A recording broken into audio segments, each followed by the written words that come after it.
I want you to do something a little radical right now, like wherever you are listening to this. Yeah, just take a second. Exactly. I want you to literally unclench your jaw. Just let it go. Drop your shoulders. Most of us don't even realize we're tensing up, you know? Right. And look, I don't care if you just finished, a grueling 12-hour shift on the hospital ward, or if you just stepped off a loud, dusty job site. Or even if you're just mentally exhausted from staring at screens all day long. Leave it at the door. It's over. You are officially entering quiet mode. So just take a deep breath. That's the baseline we need for this. It really is. And now I want you to look at the phone sitting next to you, or maybe the smartwatch on your wrist. Every single time that screen lights up, every time it buzzes, it steals exactly 23 minutes of your life. Welcome to the deep dive. It really is a staggering number to confront when you put it like that. 23 minutes Yeah. from one buzz. Yeah, because we tend to measure interruptions in like the seconds it takes to glance at a screen, right? Whoa! We completely ignore the massive cognitive debt we incur the moment we look away from our deep work. And that cognitive debt, that is exactly the central target of our mission today. Okay, let's unpack this. We are exploring The Sovereign Architect's Guide by Chillstar 08. Specifically, episode 6, which is titled Deep Work Dynamo, How to Finish Your Week in 4 Hours. Right. And if you remember in our last deep dive, we talked about installing the drawing those boundaries and reclaiming your personal space. But clearing the space is just step 1. It actually reveals a much deeper, much more intimidating problem. Yeah, the void. What are we actually supposed to be building in that silence we just fought for? Because if we don't have a blueprint, the noise of the world is just going to rush right back in to fill it. Oh, for sure. We have this natural horror of a vacuum. The second our schedule opens up even slightly, our instinct is to pack it with activity. We just have to be doing something constantly. Exactly. We are culturally conditioned to equate motion with progress. Yeah. But Chillstar 08 introduces a really brilliant distinction here. She talks about the trap of idling. I love this concept so much. Think about a car engine, right? Mm-hmm. The engine is running, the pistons are firing, it's burning through all this expensive fuel, making a ton of noise and vibration. But the car is in park. Yes, it isn't going anywhere, and that is what most of our daily quote-unquote busyness looks like. We feel incredibly productive because we are in constant motion. Right. You check a text message while you're sitting at a stoplight. Or you answer a quick email while walking from your car to the front door. You stare at a spreadsheet on your laptop while, your family dinner is sitting right in front of you, literally getting cold. And that right there is the illusion of productivity. You end your day feeling physically and mentally depleted because you were constantly doing something. So you didn't actually do anything that matters. Exactly. If you step back and evaluate your legacy, the deep, meaningful work, the art, the business strategy, the relationships. Right, the relationships that actually move your life forward. None of it progressed. You spent 8 hours idling. You were everywhere, which means you were truly nowhere. Man, that hits hard. And this brings us back to that terrifying 23-minute statistic from the research she cites. I don't want to just gloss over this. No, we definitely shouldn't. Because understanding the mechanism behind it is crucial. Why does a 5-second distraction cost us almost half an hour? It basically comes down to how our prefrontal cortex manages working memory. Your brain is not a computer processor that can just run multiple applications in parallel. Right. We can't actually multitask. Exactly. When you are doing deep work, say writing a complex proposal, your brain loads this massive fragile web of context into your working memory. Like holding all the pieces of a puzzle in your hands at once. Yes. You're holding multiple variables, ideas, tones all at once. So when your phone buzzes and you glance at a text from your partner asking about groceries, your brain is forced to execute a context switch. So it has to dump all the proposal data just to load the grocery data. It literally flushes the working memory buffer, yeah. It has to process the new rules and the emotions associated with that text message. Wow. And then when you turn back to the proposal, you cannot just pick up where you left off. Your brain has to laboriously rebuild that entire web of context from scratch. Oh, I hate that feeling. Were you just staring at the screen like, what was I even saying? Right. It has to retrieve the thread of your argument. Remember the tone you were using, recall the variables. That rebuilding process takes an average of 23 minutes of cognitive effort. And it burns a ton of energy doing that, right? Massive amounts of glucose. That explains so much. I mean, that is why people hit 5 p.m. and feel physically exhausted, almost sick to their stomachs. Even if they've just been sitting in a really nice ergonomic chair all day. Exactly. They haven't been doing deep work. They've been doing cognitive gymnastics, just constantly flushing and reloading their working memory. They are burning fuel just to stay in park. So, okay, let me bring in what I like to call the transformer concept here. Because our focus is like an electrical grid. If you have, 50 browser tabs open, you are leaking energy as raw, unusable heat rather than concentrated light. That's a great way to look at it. So if we are all acting like our focus is this cheap renewable resource, how do we stop being what Chillstar 08 calls a subject to the pings of the world? I mean, how do we actually become the architect of our attention? Well, what's fascinating here is how she frames the philosophical shift we need. She says utility does not equal value. Oh, say that again. Utility does not equal value. Right. In the modern workforce, we have been completely conditioned to believe that being constantly available makes us valuable. Like if you answer a Slack message in 3 seconds, you're the hero. Exactly. You are praised as a good worker. Or if you jump on a Zoom call with like 5 minutes notice, you're a team player. But that is just utility. I mean, being highly available makes you a commodity. You're like a human router just passing information back and forth. And routers are easily replaced. True sovereignty, true value comes from being impactful. You simply cannot make a deep, lasting impact if your attention is constantly fractured by the agendas of other people. Yeah, when you operate like that human router, you are spending your finite, precious Mondays executing someone else's script. You're a subject to the pings of the world.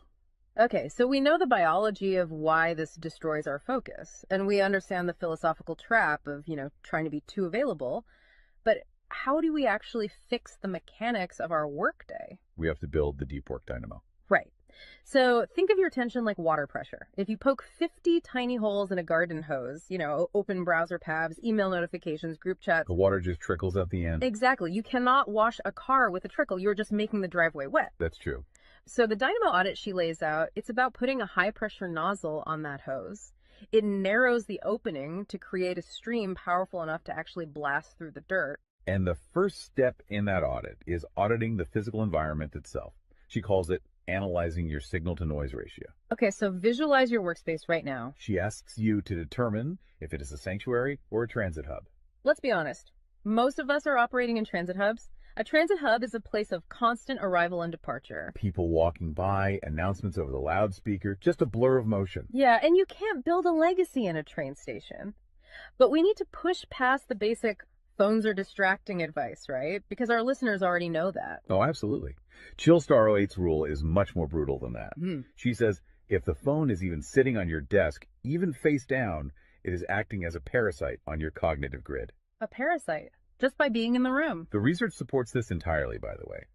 The mere presence of a smartphone in your visual field, even if it is completely powered off, measurably reduces your cognitive capacity. Because your brain is having to actively expend energy to ignore it, right? Exactly. It is running a background process that just keeps saying, don't check the phone, don't check the phone.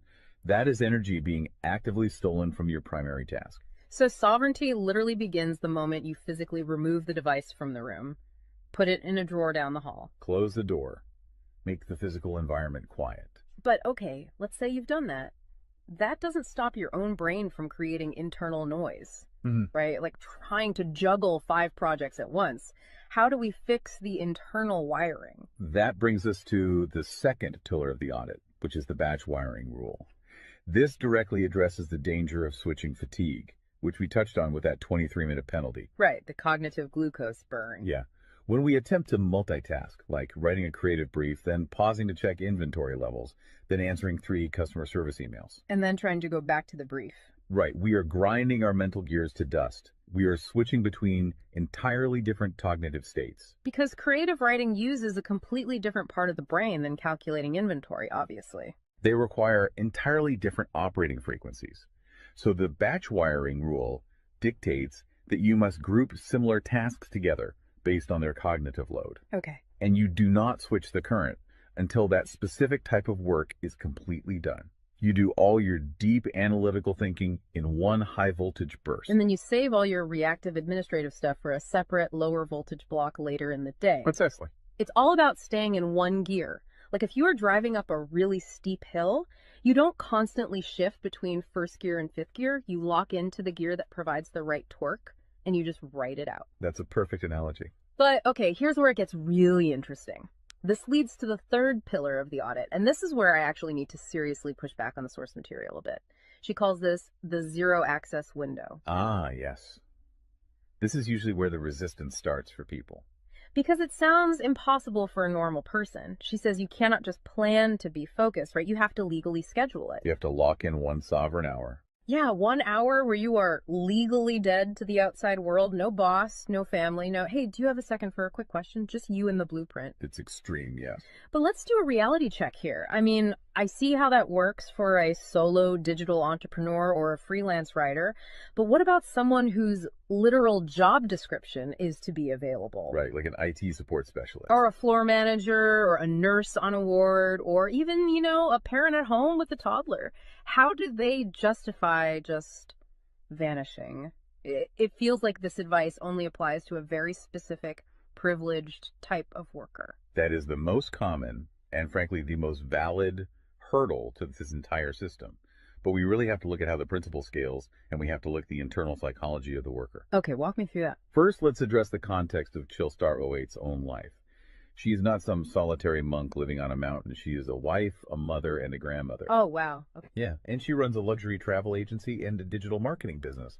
Her entire professional and personal life is built around communication and client management. She probably receives hundreds of legitimate demands on her attention every single day. So she is really in the thick of it. She isn't just speaking from some ivory tower. Far from it. She implements the zero access window because of those demands, not in spite of them. Now, for the IT manager or the nurse, obviously, you cannot vanish while on active duty if your role is acute response. Right. You can't ignore a burning server or a patient monitor. Exactly. But the principle applies to the deep work surrounding the active duty, the scheduling, the charting, the strategic planning. Even in highly reactive jobs, there is legacy work that gets pushed to the margins. That makes sense. And the challenge isn't just logistical, it is deeply psychological. It's the internal guilt, isn't it? Yes, exactly. People feel like bad employees or bad parents or bad partners when they set a hard boundary. Yeah. We tie our entire self-worth to our responsiveness. We think, if I am not instantly available, I am failing them. Man, that is so true. We feel guilty for taking an hour to ourselves. But setting a zero access window is not about neglecting your family or your team. It is about condensing your high-level work into massive, high-impact bursts of energy so that you can actually be present later. Wow. Okay. Consider the alternative. If you don't carve out that absolute focus, you end up giving your family or your team partial fractured attention for 12 hours straight. Exactly. You are physically at the dinner table, but mentally you are drafting an email. Or you are sitting on the floor playing with your kid, but you're checking a Slack notification over their shoulder. You are trading constant low-quality availability for scheduled high-quality presence. It is entirely about communicating boundaries to protect the quality of the time you do give people. You tell your team, look, I am going offline for 60 minutes to finish this crucial report. If the servers literally catch fire, call this specific emergency number. Otherwise, I will address all questions at 11:00 a.m. Right. You aren't vanishing to hide. You are vanishing to get the work done efficiently so you can actually live your life. Which brings us to the ultimate why behind this entire system. Because once you fight through that guilt, once you build this 4-hour fortress, you have to know what it is all for. It's not just about becoming a hyper-efficient robot. No, because if you use these tools just to do more of your boss's busy work or to take on 3 more stressful projects, you have entirely missed the point. You are just speeding up the treadmill. If we connect this to the bigger picture, the destination we are driving toward is a concept she calls passive magnetism. Okay, break down passive magnetism for us, because it sounds a bit abstract. Think of it as the gravity your work generates when it is undeniably good.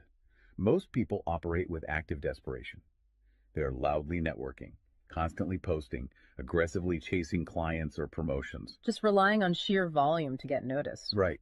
Passive magnetism is the exact opposite. It is the ability to attract results, clients, wealth, legacy, or respect through the undeniable quality of your deep work. Because you actually took the time to build something substantial rather than just talking about building it. Yes. When you engage the deep work dynamo, you produce work so concentrated and so valuable that it acts as a magnet. You don't have to chase the market comes to you. And the ultimate prize of achieving that passive magnetism isn't just more work. The prize is time. Time is the ultimate currency. The dream of the sovereign architect is to finish an entire week's worth of business output in just 4 hours.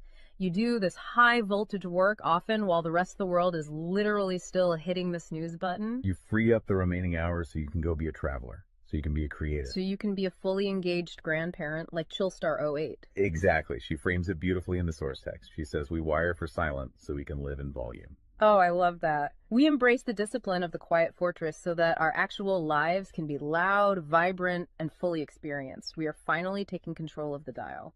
But, making that shift from a frantic, reactive employee to a calm, sovereign creator requires a massive shift in identity. You have to tune your mind before you sit down to do the work. It is really difficult to just sit down at a desk and instantly command your brain to perform deep work, right? Especially if you've spent the last hour navigating traffic and listening to the news. You need a transition ritual to cross that threshold. And Chillstar 08 provides something for this transition called the Chillstar's Creed. It is designed to be a grounding frequency. It really centers you. Yeah, so I want you, the listener, to use this. I want you to imagine a slow, steady heartbeat in the background. Just a deep, resonant 528 hertz frequency. Just let the frequency of these words settle into your mind before you initiate your deep work. Ready? Take it in. I am grounded in peace. I am reaching for my stars. My light is my own. I am a star and I will shine bright. I will reach for the sky. I release what was. I embrace what is becoming. Using a creed like that is just such a powerful behavioral trigger. It really shifts your state. When you speak those words, even just internally, you are consciously reminding yourself that your light, your focus, your energy is your own. It does not belong to your inbox. This does not belong to the algorithm. Right. You are releasing the frantic energy of the morning and embracing the sovereign focus of the architect. So we always want to translate this high-level theory into ground-level reality for you. We don't want you to just listen to this and go right back to idling. Definitely not. Here's your 1% install. This is your micro-win to take action on this deep dive immediately. Tomorrow morning, before the world starts demanding your attention, before you check a single news site or open your email, I want you to set a timer for exactly 60 minutes. Put your phone in another room entirely. Yes, physical distance. Do not open any extra browser tabs. Pick one legacy task, just one, and flip the switch on your very first sovereign hour. And be prepared for it to feel incredibly uncomfortable at first. Your brain will crave the dopamine hit of a notification. Oh, you will feel an almost physical itch to check your messages. But if you can sit in that silence, if you can endure that initial friction, you will watch the dynamo start to spin. You will enter that flow state, and the old blueprints of hustling and grinding will be completely burned away. And look, if you want the actual templates to automate this piece, the specific tools and step-by-step guides to build the system out completely and protect your location-independent freedom, you can join the Sovereign Fortress on the Chillstar 08 school community. All the blueprints are there waiting for you. They really are. As we wrap up this deep dive, I want to leave you with one final thought to explore on your own. We have spent this entire session talking about the mechanics of work. We've talked about condensing your week's output into just 4 hours of pure, undistracted focus.